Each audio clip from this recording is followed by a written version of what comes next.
Welcome to Chapter 15, The World's Changing Climate. We saved the best for last. And this chapter is divided into three PowerPoints, 15A, 15B, and 15C, again because of the voluminous and complicated nature of this material. This chapter will cover how scientists, special scientists called paleoclimatologists, reconstruct past climates. We'll look at climates throughout the ages with respect to how the paleoclimatologists have done their work. We'll talk about climate change caused by natural events, and then talk about the often interesting business of climate change, which is caused by anthropogenic activities. Of course, that's the fancy college word for things that humans do to the environment. Discuss global warming, of course, which is, no pun intended, a hot button topic these days. And you see the vibrant color photo of glaciers in Alaska that are melting at faster rates than they used to. All right, so on we go. We know that Earth's climate has changed in the past, and guess what? Nothing suggests that it will not continue to change. It's changing all the time. It's just that, you know, as human beings, we get to live, what, 70, 80 years if we're lucky. So in the time frame of what we might call deep time, or depending on your worldview, eternity, you know, climate's always changing, but we don't necessarily see these changes in the scope of a human lifetime. Now, scientists study Earth's past climates in a number of ways to give us a general understanding of what past climates were like. We look at glaciation, past and present, by studying air bubbles trapped in ice cores. We actually also get the cores of the seafloor and lake bottom sediments. That assists paleoclimatologists in putting together a chronology of past climates. One of the things that's really important that these scientists do is something called oxygen isotope analysis of both of these kinds of cores I just mentioned. And they also look at other material, especially the calcium carbonate shells of once living organisms. Then those organisms die in the ocean and they sink, and the shells become part of the ooze that is drilled up for scientists to examine. Oxygen isotope analysis compares the ratio of 16O, which is more abundant in nature, than 18O. For every 1,000 molecules of 16O, there's one molecule of 18O. Oceans tend to have higher concentrations of 18O in colder times because 18O is an older and heavier isotope of oxygen, so it takes more heat energy to evaporate that from the ocean. So in colder times, 18O concentration in the ocean tends to be a little higher. Ice cores contain a record of sulfur emissions from both natural, i.e. volcanoes, and anthropogenic sources. Scientists also study the growth of tree rings. That's called dendrochronology. Say that 3 times and you can be on the radio. Scientists also study fossil pollen. Some of the best fossilized organisms we have are pollens. There are historical recordings of droughts and floods, but those historical records aren't necessarily accurate, and they only go back a few hundred years. They also purposely, the scientists, drill boreholes into the Earth and study temperature profiles as they go deeper down to sort of then do a reverse chronology of temperature. Heavy hydrogen or deuterium ratios in ice cores are also studied, which indicate temperature changes over time. Now, since these are tools which help us reconstruct Earth's past climates in an indirect way, we are not directly measuring things, we call these proxy data. In other words, they are substitutes for us not having been there before to measure these things with the sophisticated instruments that we, of course, have today. Here's a graphic from your book that shows a reconstruction of sea surface isotherms in degrees Celsius. Panel A is during August 18,000 years ago, and then B during August of today. You can see how the term for sea surface temperatures has expanded either north or south of the equator and through over much of the Atlantic. This is all part of a scientific project called the CLIMAP project, which we'll refer to later also in this chapter. Now, Earth's climate has warmed and cooled many times. Warmer times have been interrupted by cooler times. These are called glaciations. This is when vast ice sheets moved equatorward from the poles, both the North Pole and the South Pole. Geological evidence suggests that a glaciation occurred about 700 million years ago, another one about 300 million years ago, and the most recent one, the Pleistocene epoch, began about 2.5 million years ago. That's a fly speck in the age of the Earth. And this, of course, is the one we generally refer to as the Ice Age. Now, the Pleistocene was not a time of continuous glaciation. There were times when glaciers retreated, and those are called interglacials. The most recent North American maximum southern extent of glaciers peaked about 18,000 to 22,000 years ago. At that time, average temperatures in Greenland may have been as much as 10 degrees Celsius colder than they are now, and tropical temperatures may have been as much as 4 degrees Celsius colder than they are now. And because so much more water was tied up as ice, sea levels might have been as low as 120 meters lower than they are now, creating that Bering Land Bridge you see in the upper part of this graphic, which is how it is surmised that people from Asia peopled parts of North America. Walked across that land bridge. Then about 15,000 years ago, the ice began to retreat as temperatures rose. But then there was a drop in temperatures again about 12,700 years ago across North America and Northern Europe. This cooling lasted for about 1,000 years, and it's called the Younger Dryas. The Dryas is a flower that is found, a species of flower that's found in the subarctic, and so that's why this cooling is called the Younger Dryas. Now, another cooling period occurred about 8,000 years ago, but that was only experienced by Central Europe as far as scientists can tell. That cold period ended, as you can see on the graphic here, and ice sheets retreated, resulting in the interglacial period that we're in today, which is called the Holocene epoch, or mid-Holocene maximum. The retreating of those ice sheets then enabled civilizations to do things like settle in groups, domesticate cattle, domesticate plants.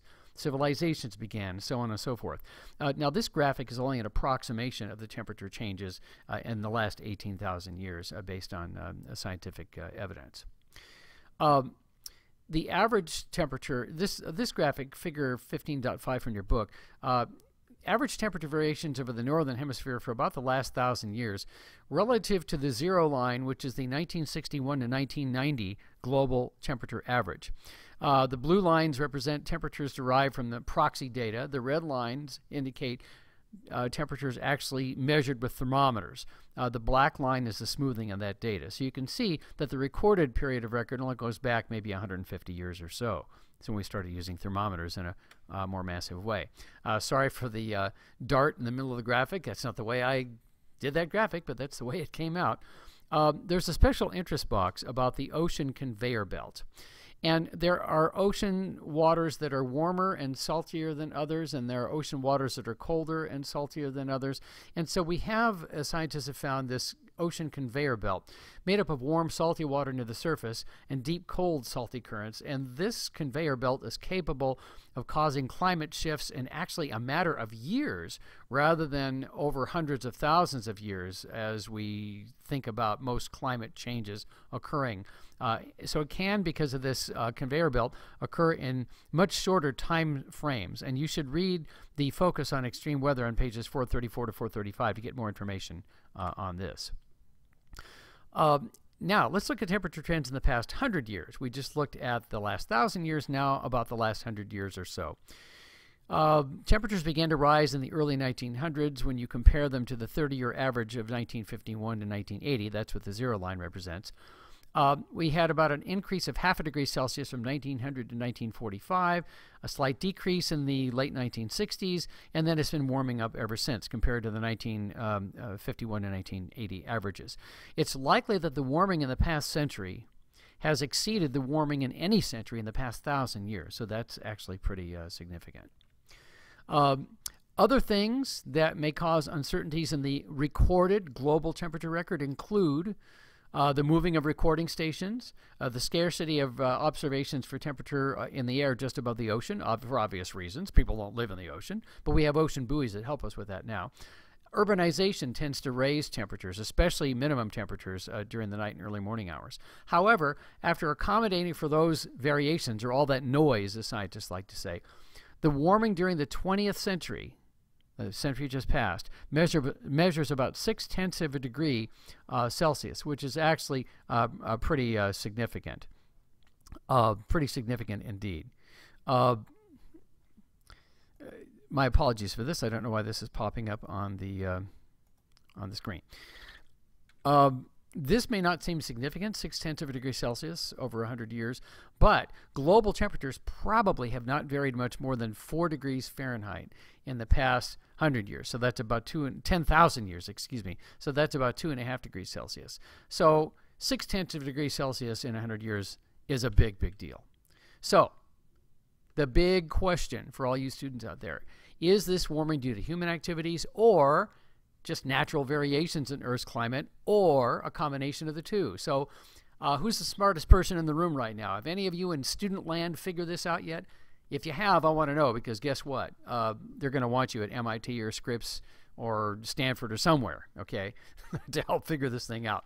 Bottom line is nobody really knows for sure. But the rest of this chapter will be devoted to examining this business about how much of climate change is contributed by natural variations in Earth climate, changes in the land, changes in Earth-Sun relationships, and how much of it is attributable to the human contribution to the climate system.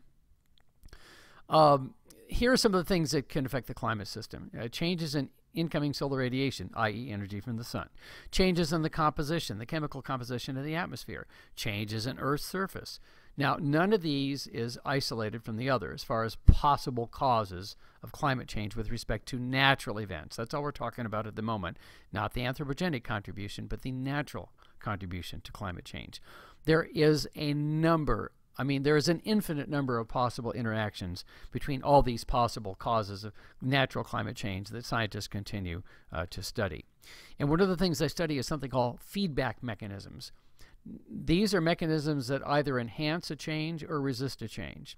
So we'll talk first about positive feedback mechanisms. These are mechanisms in the climate system that reinforce or enhance an initial change. For example, if Earth's atmosphere is warming, that means more water will evaporate from the oceans. The increase in atmospheric water vapor would absorb more infrared radiation from Earth, enhancing the initial warming.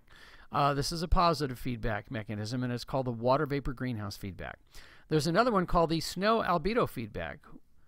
Get this. Okay, you got warmer temps, which equals melting of snow and ice, which decreases Earth's albedo, or reflectivity, and enhances the initial warming because then there are more absorptive surfaces than reflective surfaces. In this graphic, figure 15.7 from your book is an illustration of the snow albedo positive feedback mechanism we just talked about.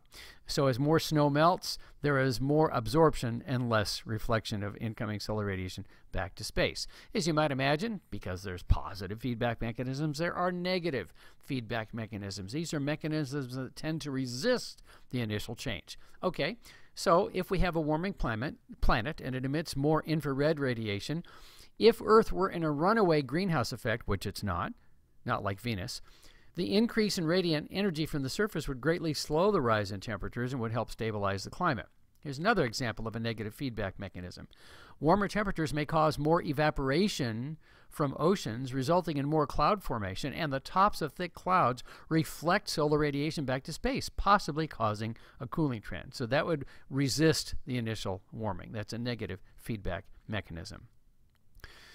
There's also another thing to consider with respect to the natural causes of climate change, and that's the widely accepted theory of plate tectonics, that Earth's outer shell is composed of huge plates on which the continents slide over a partially molten zone below. And once upon a time, these plates were attached close to the South Pole and then became separated, which changed not only the temperature, because then ice started to melt, but also the distribution of the continents of the ocean basins relative to each other.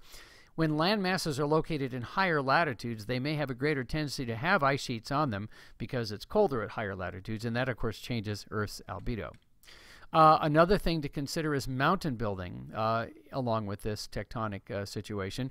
When the plates move faster, this movement may have also been conducive to releasing increasing carbon dioxide by way of increased volcanic activity over millions of years, and that changed the chemical composition of the atmosphere, enhancing the greenhouse effect. And of course, mountains can block the movement of air masses. Just look at the Himalayas, and you can see that when you look at the Indian subcontinent. This is a little graphic showing you the approximate location of land masses about 150 million years ago, according to scientists, and then locations of land masses roughly today. That's the B panel. This now ends the PowerPoint for 15A.